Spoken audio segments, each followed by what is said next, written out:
The meeting room aboard Nexus Prime was the largest space Captain Jake Morrison had ever seen. The walls curved up so high he could barely see the ceiling. 12 different alien species sat around a table that looked like it could hold a small town. Each alien was stranger than the last.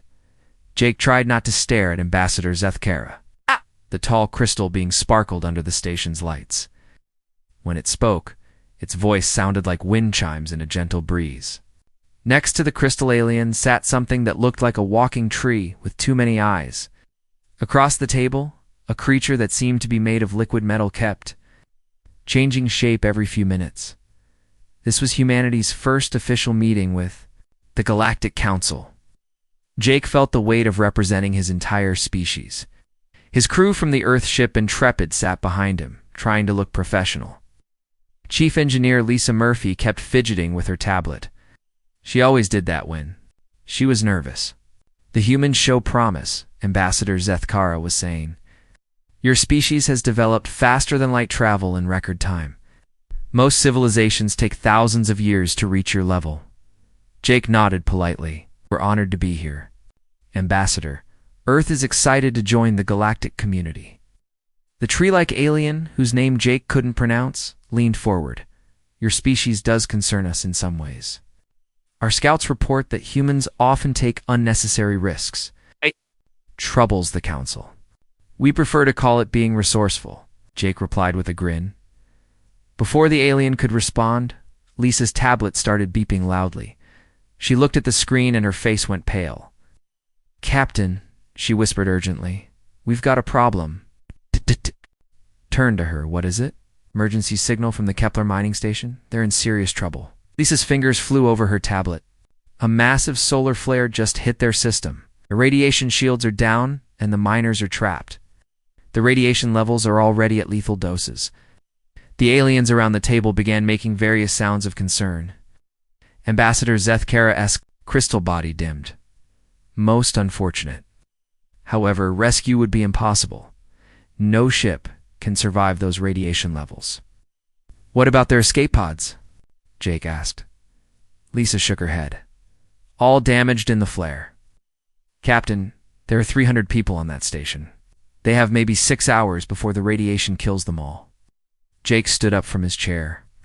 The motion made several aliens jump, back in alarm. How far is the mining station from here? 2 hours at maximum speed, Lisa replied. But Captain, the Intrepid doesn't have enough radiation shielding. We'd be cooked before we got within 50 kilometers of that place. Was already walking toward the door. Hold my beer, Ambassador, he called over his shoulder to the startled crystal being. Lisa, how fast can we rig the cargo bay as a Faraday cage? The room erupted in alarm. Several aliens began speaking at once in languages Jake didn't understand. Ambassador Zethkara's voice rose above the others. Captain Morrison, you cannot be serious.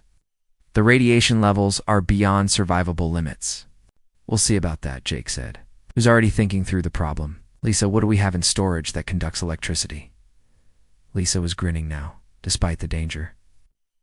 Plenty of copper wiring from the repair supplies. Oh, and about 2 tons of aluminum sheeting we picked up at the last trade station. Perfect. Get me a damage control team and every roll of emergency insulation we have. Jake turned back to the aliens. Sorry to cut this meeting short, but we've got people to save. The liquid metal alien spoke for the first time. Its voice sounded like water flowing over rocks. This is madness. No civilized species would attempt such a rescue. Good thing we're not civilized then, Jake replied. Back aboard the Intrepid. The crew worked with focused intensity. Lisa had torn apart half the ship's internal systems, pulling out every piece of conductive material she could find.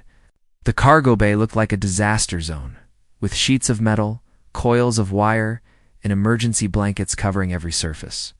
This is insane, muttered pilot Danny Brooks, as he helped secure a sheet of aluminum to the cargo bay wall. Now we're basically turning ourselves into a giant microwave. A microwave that might actually work, Lisa corrected. If we can create enough of a conductive shell around the rescue compartment, it should deflect most of the radiation. Jake watched his crew work. These were good people, volunteers all. Nobody had ordered them to risk their lives for strangers. They were doing it because it was right. Captain, called Communications Officer Kate Martinez from the bridge. The mining station is reporting that radiation levels are climbing faster than expected. Might have 4 hours instead of 6. Then we better hurry, Jake replied. The Intrepid launched from Nexus Prime 30 minutes later. Through the viewport, Jake could see several alien ships following at a safe distance. They wanted to watch, but none of them were willing to help. As they approached the mining station, the ship's radiation alarms began screaming.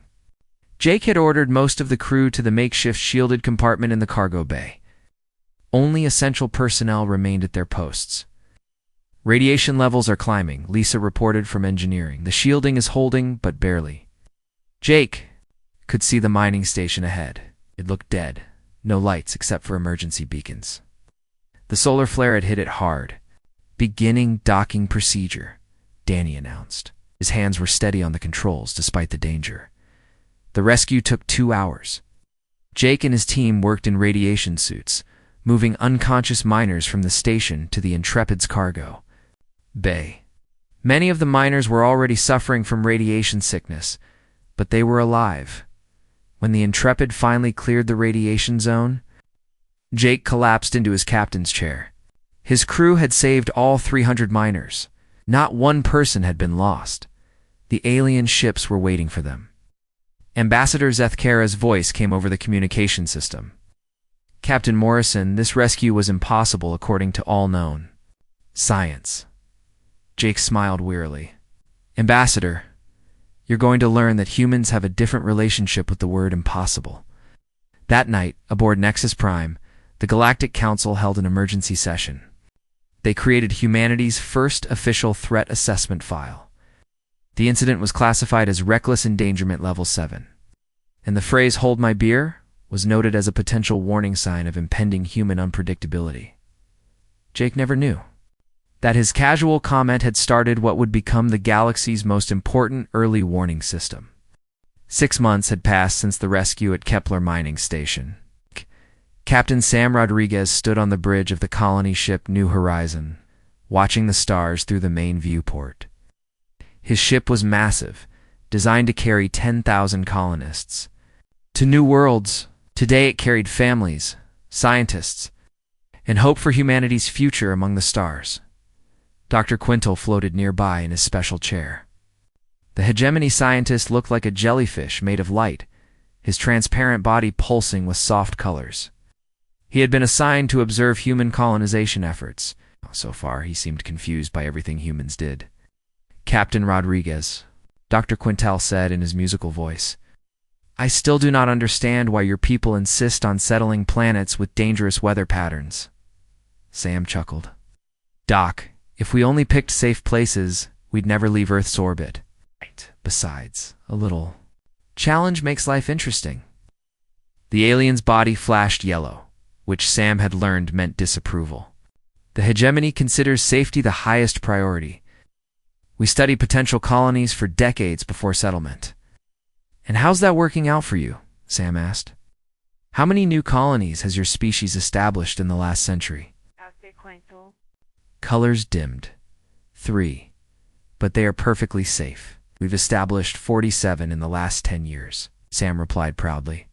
Before Dr. Quintal could respond, the ship's communication officer called out, Captain, we're receiving a distress signal. It's coming from inside the void zone.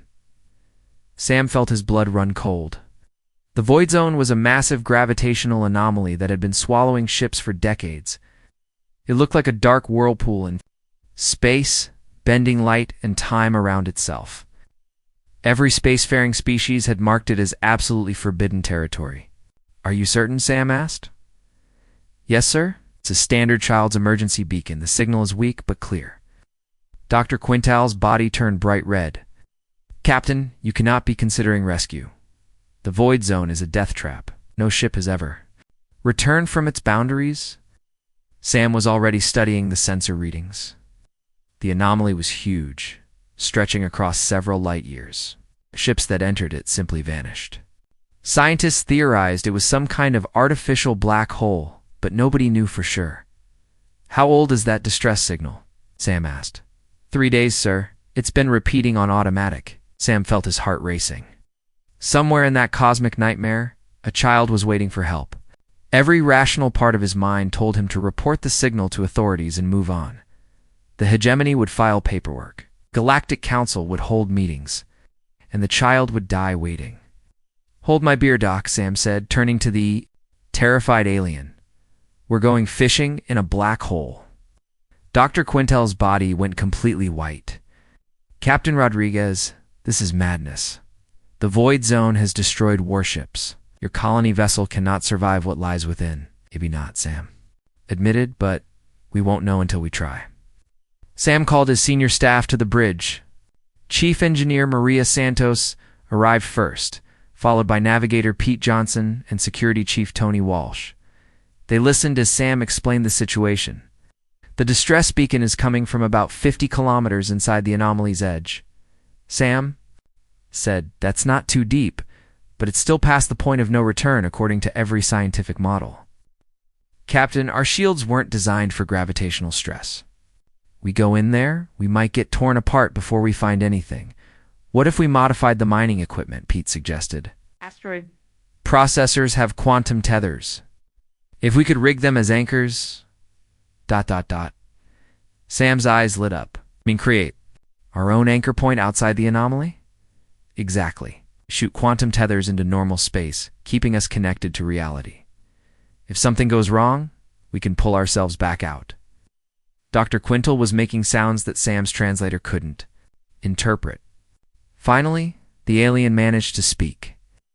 This plan violates 17 laws of physics. Quantum tethers cannot function across dimensional boundaries. Says who? Maria asked with a grin. Says thousands of years of scientific research. Well, we've been in space for less than 100 years, and we're already ignoring most of those laws, Sam replied. Let's see what happens when we ignore a few more. The next 4 hours were controlled chaos. Maria and her engineering team tore apart the ship's mining systems. They connected quantum tethers to the main engines, creating what she cheerfully called the galaxy's stupidest anchor system. Meanwhile, Pete calculated entry vectors that had never been attempted by any known species. Dr. Quintel spent the entire time sending increasingly frantic reports to his superiors. Sam could hear him through the translator, describing human actions as suicidally reckless and a threat to galactic stability. As the New Horizon approached the Void Zone's edge, Sam felt the familiar excitement that came with attempting the impossible. His crew worked with focused determination. These people had volunteered to carry humanity to the stars. Now they were volunteering to dive into a cosmic horror to save one child. Quantum tethers deployed and holding, Maria reported. Is still... Can't believe this is working. Beginning entry into the anomaly, Pete announced. The ship shuddered as it crossed the boundary. Through the viewport, Sam watched space twist into impossible shapes. Colors that had no names painted the darkness. The ship's instruments went crazy, showing readings that made no sense. Tethers are holding, Maria called out. We're still. Connected to normal space? Distress beacon is getting stronger, the communications officer reported. I'm picking up additional signals. Captain, there's more than one ship in here. Sam smiled grimly. How many? At least 12 distinct signatures. Sir, it looks like we've found a ship graveyard. They found the child's beacon attached to a small research vessel that had been missing for 6 months. But they also found something else. The other ships weren't destroyed. They were trapped, caught in a stable pocket within the anomaly where time moved differently. The rescue took 8 hours, using the quantum tethers as guidelines. Sam's crew managed to attach rescue lines to 7 ships and pull them back to normal space. They saved not just one child, but 437 people from a dozen different species. As the New Horizon emerged from the void zone with its impossible cargo of rescued ships, Dr. Quintel sat in stunned silence.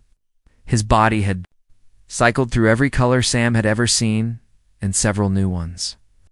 Captain, the alien finally whispered, you have just accomplished something that our greatest scientists declared impossible. Sam shrugged. Doc, you're going to learn that humans have a talent for making the impossible look easy. 3 days later, Dr. Quintal filed his report with the Hegemony High Council. He recommended immediate military containment of human space and suggested that the phrase, "hold my beer," be added to the Galactic Council's list of imminent catastrophe indicators. His report would become the foundation for what the galaxy would eventually call the human problem. But for Sam and his crew, it was just another day at the office, saving lives and breaking the laws of physics. The Great Assembly Hall on Planet Sanctuary could hold 1 million beings. Today, representatives from 47 different species filled the enormous space. Council leader Vexhari stood at the center podium, her ancient form wrapped in robes that seemed to absorb light. She had ruled the Galactic Council for over 2,000 years and had seen empires rise and fall like waves on a beach.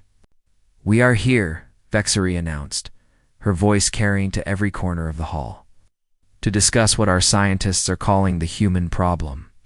A holographic display appeared above the assembly, showing images of human activities across the galaxy. Ships diving into radiation storms. Colonies built on worlds that should have killed everyone within days. Rescue missions that defied every known law of physics.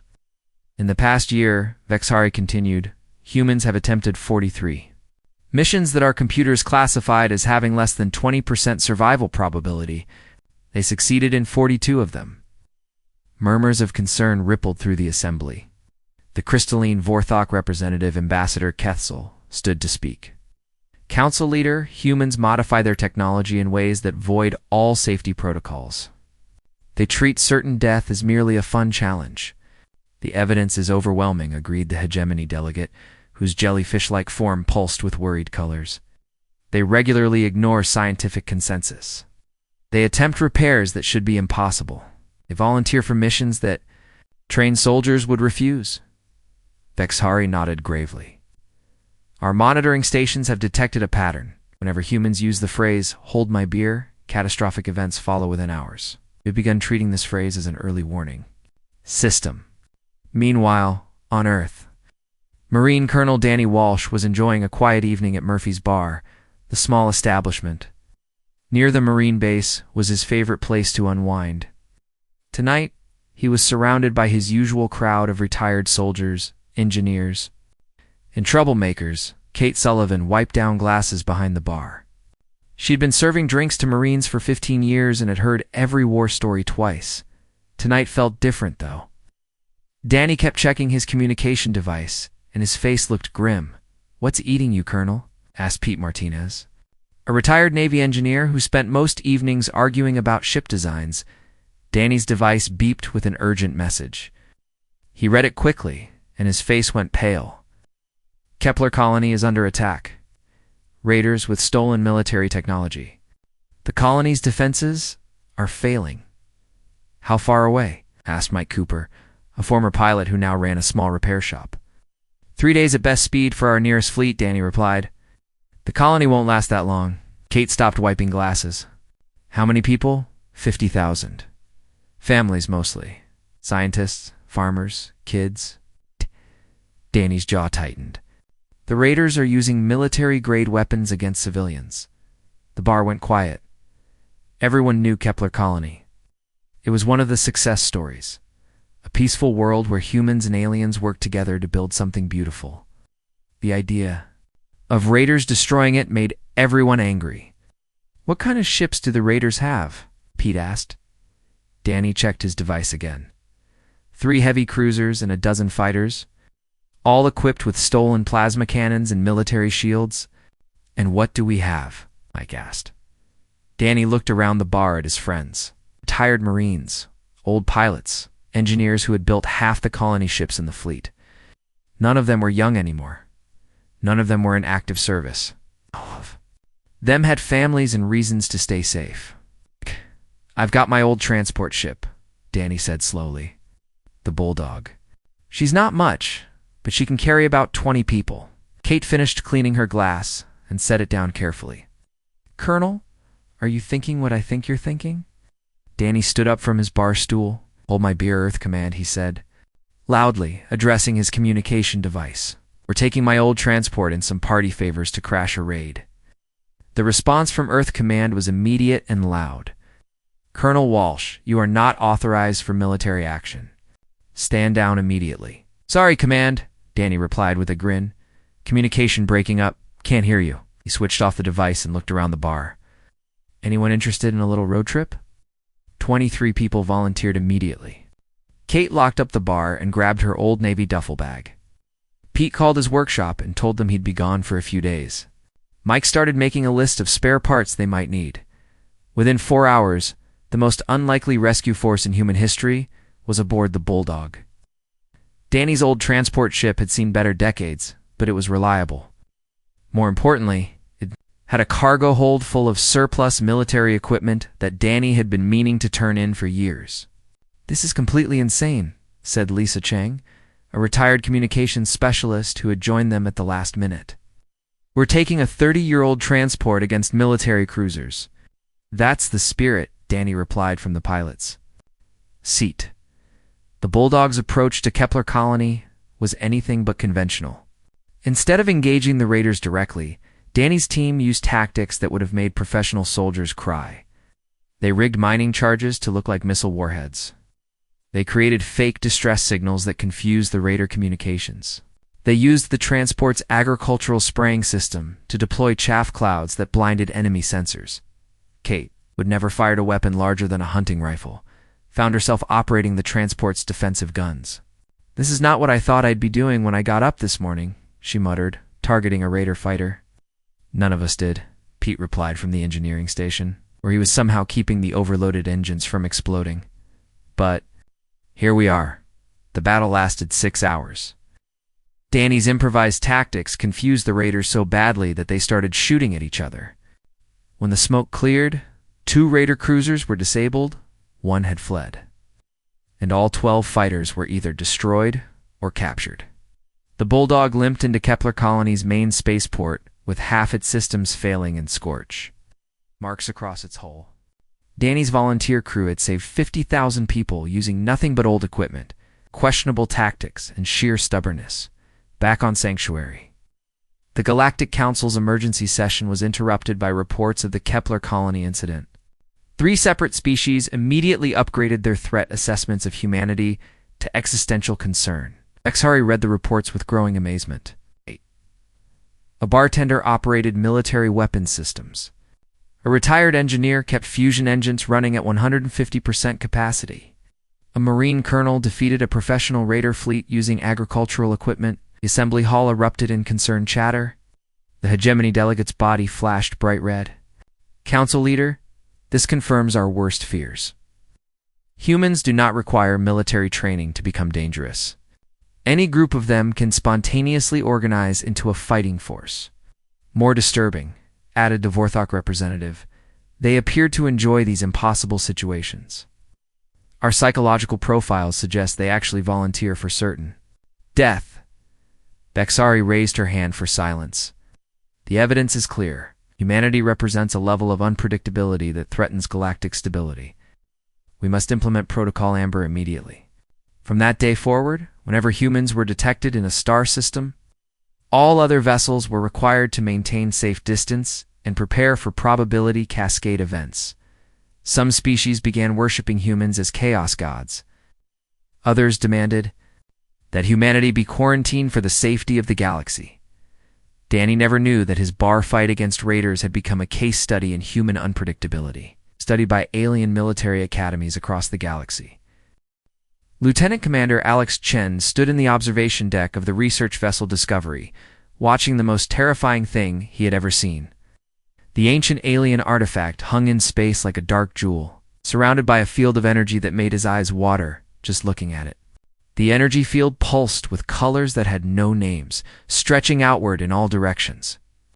"The field has grown another 1,000 kilometers since yesterday," reported Dr. Sarah Kim, the ship's chief scientist. "At this rate, it will reach the inhabited planets in this system within 6 months." Alex nodded grimly. The Kepler 442 system was home to 12 million people spread across 4 worlds. The mysterious artifact had been dormant for centuries, but something had awakened it 3 weeks ago. Now it was growing a field of dark energy that destroyed everything it touched. "Any word from the Galactic Council's science teams?" Alex asked. Kim shook her head. "They've been studying it for 2 weeks. Their best minds from 17 different species all say the same thing. The artifact is too dangerous to approach, and the energy field is expanding too fast to evacuate everyone." In time, Alex had read the reports. The artifact appeared to be some kind of ancient weapon, possibly millions of years old. The energy field around it didn't just destroy matter, it seemed to erase things from existence entirely. Ships that touched the field simply stopped being, leaving no debris, no radiation, nothing. The Discovery's communication officer called from the bridge. "Commander Chen, we're receiving a priority message from the Council fleet." Alex made his way to the bridge, where Admiral Vexton, of the Hegemony, appeared on the main screen. The jellyfish-like alien's body was flashing urgent red colors. "Commander Chen," the Admiral said, "the Council has reached a decision. The Kepler 442 system must be evacuated immediately.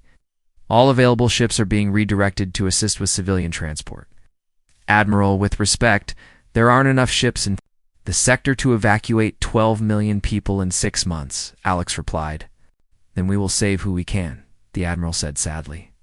"The artifact cannot be stopped. Our greatest scientists have confirmed this. The field will continue expanding until it consumes the entire system." Alex felt anger building in his chest. "So we just give up? Millions of people die because your scientists say it's impossible." "Commander, this is not a human problem that can be solved with reckless action. This is a cosmic force beyond our understanding, sometimes even courage. Cannot overcome the laws of physics." The transmission ended, leaving Alex staring at a blank screen. Around him, his crew waited for orders. The Discovery was a research vessel, not a warship. It carried scientists and engineers, not soldiers. But it also carried something the Council fleet lacked. It carried humans. Alex walked to the main science station where Dr. Kim was studying sensor readings of the artifact. Her face was pale, but her eyes were determined. "Sarah, tell me everything we know about this thing," Alex said. "It's definitely artificial," she replied. "The energy field seems to be powered by the artifact itself, probably drawing energy from subspace. The field acts like a bubble that's expanding at a constant rate. What happens if we pop the bubble?" Dr. Kim blinked. "Pop it." "Commander, this isn't a soap bubble. This is a field of exotic energy that erases matter from existence. But it's still just energy, right? Energy can be disrupted, redirected, absorbed. Theoretically, yes, but the power levels involved are incredible. You'd need to channel the entire output of a star just to make a dent in it." Alex was quiet for a moment, thinking. The Discovery was equipped with experimental engines that could tap into subspace for power. They were designed for deep space research, not combat, but they were incredibly powerful. "What if we didn't try to destroy it?" Alex said slowly. "What if we tried to overload it?" "Overload it how?" "The artifact is drawing energy from subspace to maintain the field. What if we gave it too much energy? Force-fed it power until it couldn't handle it?" Dr. Kim's eyes widened. "You want to fly into that death field and try to overfeed an ancient alien weapon?" "That's exactly what I want to do." Dr. Kim stared at him. "Commander, that's completely insane. Even if the theory worked, which it probably won't, we'd have to get within a few kilometers of the artifact. The field would destroy us long before. We could try anything."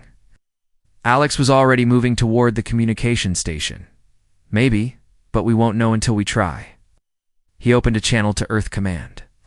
"This is Lieutenant Commander Alex Chen aboard the Discovery." "Earth Command, we have a situation here that requires immediate action." "Go ahead, Commander," came the reply from Earth. "Hold my beer, Command," Alex said with a grin. "We're going to turn this death ray into a really expensive fireworks show."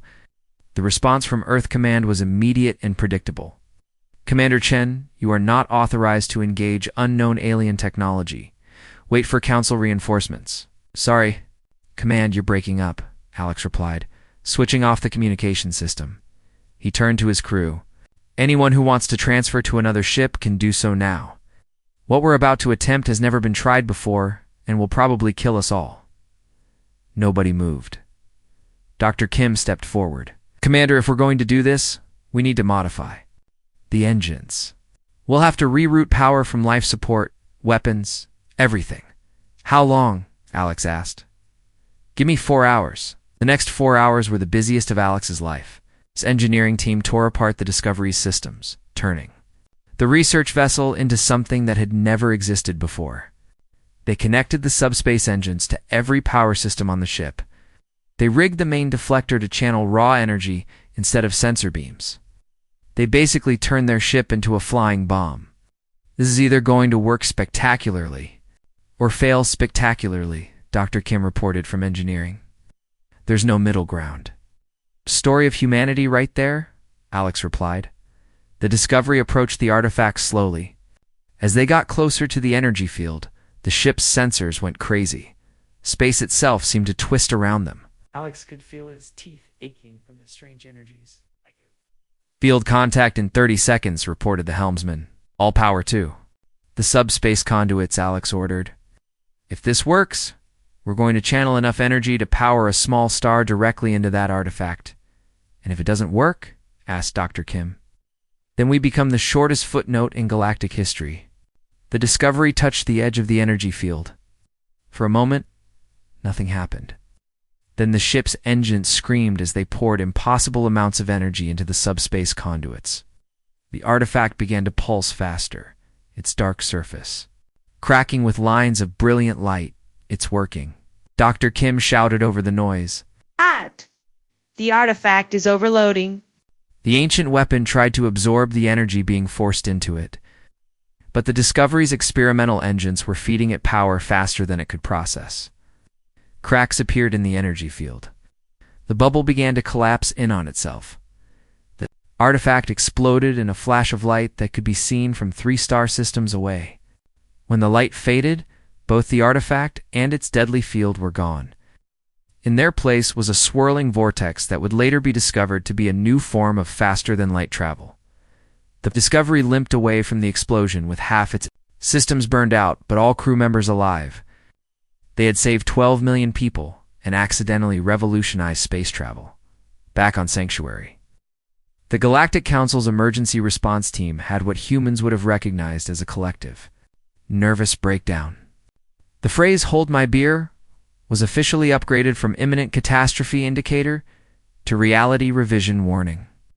3 more species applied to join the humanity containment protocol, while 2 others began building shrines to honor the chaos bringers who saved entire star systems by breaking the laws of physics. 1 year had passed since the phrase "hold my beer" became the most feared sentence in the known galaxy. Dr. Elena Vasquez walked through the corridors of the Galactic Council station. Observing the changes that had taken place, emergency warning. Systems had been installed in every section. Alien species kept emergency evacuation pods ready at all times. Some delegates wore protective gear just in case humans were present. Alina smiled at the absurdity of it all. She was Earth's new ambassador to the Galactic Council. Her job was to convince over 100 different species that humans were not actually crazy. So far, she was failing badly. The Great Assembly Hall buzzed with nervous energy as Alina took her place at the human delegation's table. Representatives from 112 species filled the enormous space. Every one of them had restructured their governments around something called Human Incident Response Protocols. Council leader Vexhari stood at the central podium, her ancient form wrapped in robes that seemed to absorb starlight. "Ambassador Vasquez," she announced, "we have called this assembly to discuss humanity's place in galactic civilization." Alina stood up calmly. "Council leader, I appreciate the opportunity to address these concerns. Earth wants nothing more than peaceful cooperation with all species. Yet your species continues to engage in activities that threaten galactic stability," replied the Vorthok representative. "Last month, human colonists on Proxima 7 built a city inside an active volcano because," and I quote, "the view was awesome." "The city is perfectly safe," Alina said. "Our engineers designed heat-resistant materials specifically for that environment. You built a city inside a volcano. squeaked the hegemony delegate, his jellyfish-like body flashing bright red. No rational species would consider such madness. Before Alina could respond, warning alarms began blaring throughout the station. The sound was unlike anything she had ever heard, a wailing siren that seemed to pierce straight through her skull. Emergency lights flashed, and automated voices in dozens of languages announced the same message over and over. Maximum threat. Alert. Dimensional breach detected. All vessels prepare for immediate evacuation. The assembly hall erupted in panic.